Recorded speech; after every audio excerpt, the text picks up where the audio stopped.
Hello and welcome back to the channel. This week I'm gonna paint an army of world eaters.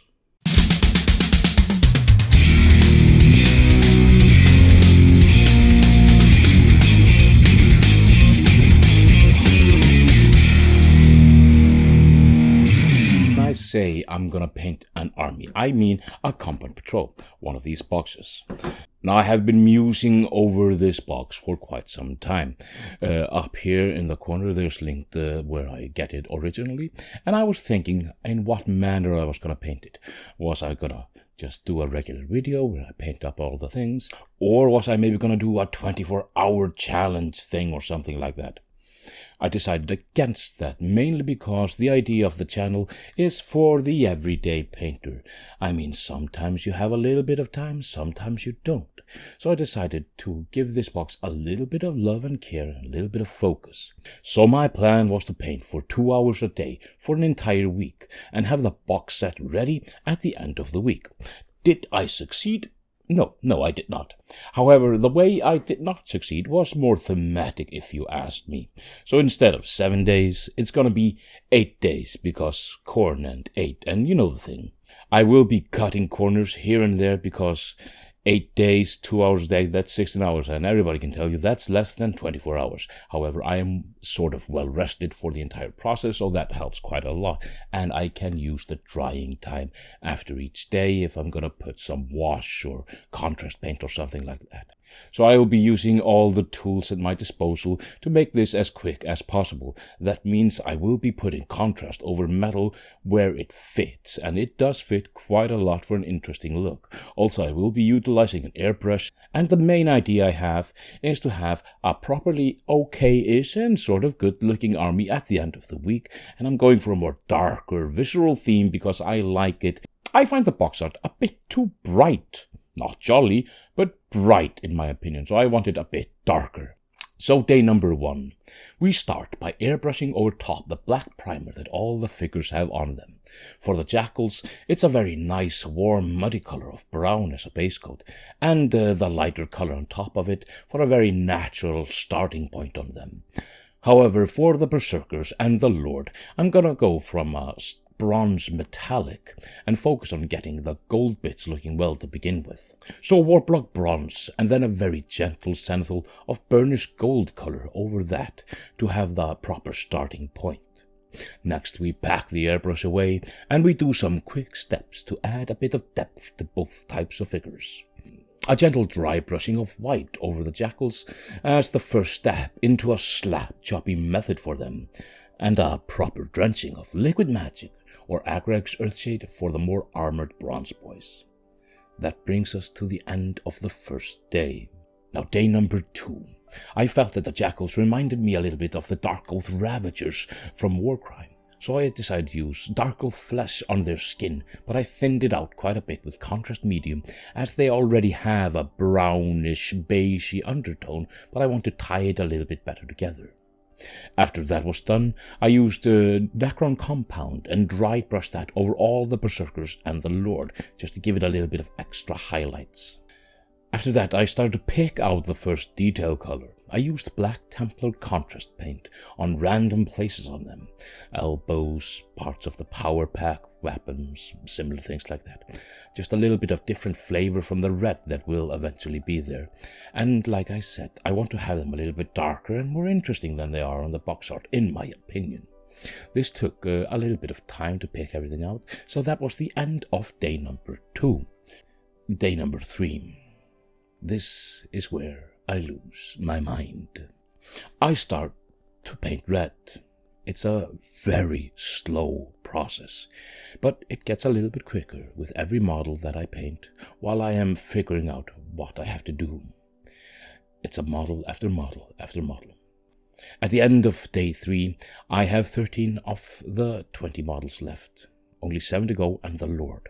I hope to finish it off tomorrow, then the armor will be ready, and next we will be moving on to weapons. Now day number 4 didn't go quite as I had planned. I had a lot to do that day, and I didn't have that much energy at the end of the day, but I got a little bit of painting done. Not the full 2 hours, but every little helps. I continued on with red, and I finished painting all the berserkers and even the lord.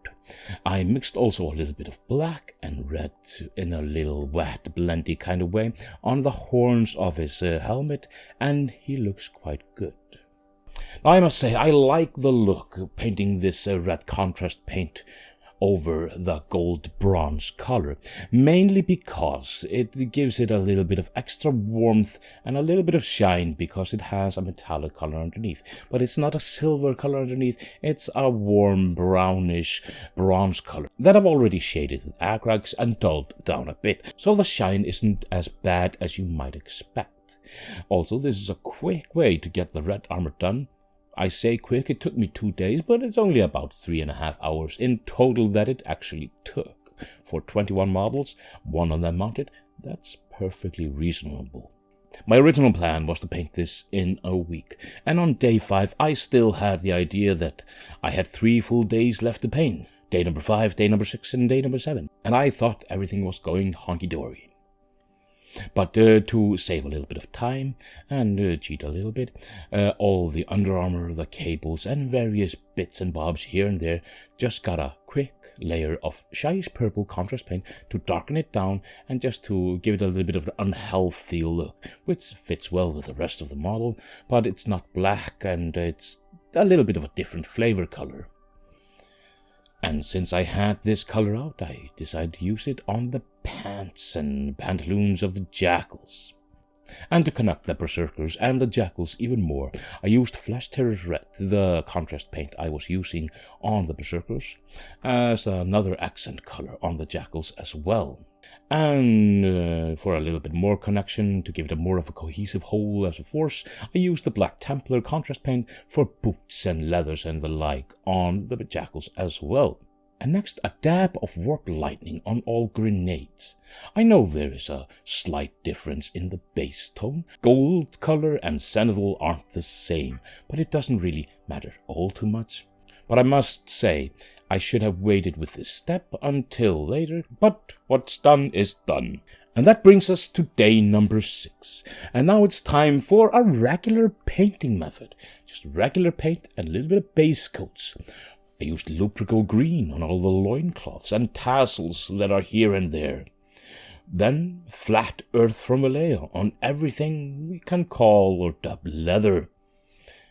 Finally, a bit of bone white on all the bones, wrappings of the weapons, and random bits, like parts that are skin and the like. There weren't that many places on each model that needed these colors, but there's a lot of models, so this took quite a long time. And now a bit of metallics. I'm using plate mail metal instead of my usual very shiny Vallejo silver, because it's a bit darker and rougher and will fit these guys better. All the edges of the weapons, well, teeth of weapons, chains, chainmails, bolts on the big beastie, and finally a dab in each islands and on plasma coils. That was day number 6, and at this point I realized I was never gonna finish this in just one day. I still have the bases left to paint and quite a lot of stuff left to do. And that's when the inspiration hit me that I mentioned earlier, that 8 days sounds fitting for Khorne. So it was 8 days, but that gave me 1 extra day and still a hell of a lot of pressure. A bit more pressure maybe than I'm used to when I'm painting, because I like to paint at my speed, which is okay speed, but it's not super fast. So I still was under quite the pressure, but I still decided to plow on and get it done. On day 7, I followed up my previous day of metallics by doing all the metals on the jackals and pick out some extra bits there with gold to make it a little bit more interesting. And now that they are fully painted of sorts, I see that they are far too light and bright for what I want. So liquid magic again it is. And I gave them a healthy helping of Agrax Earthshade.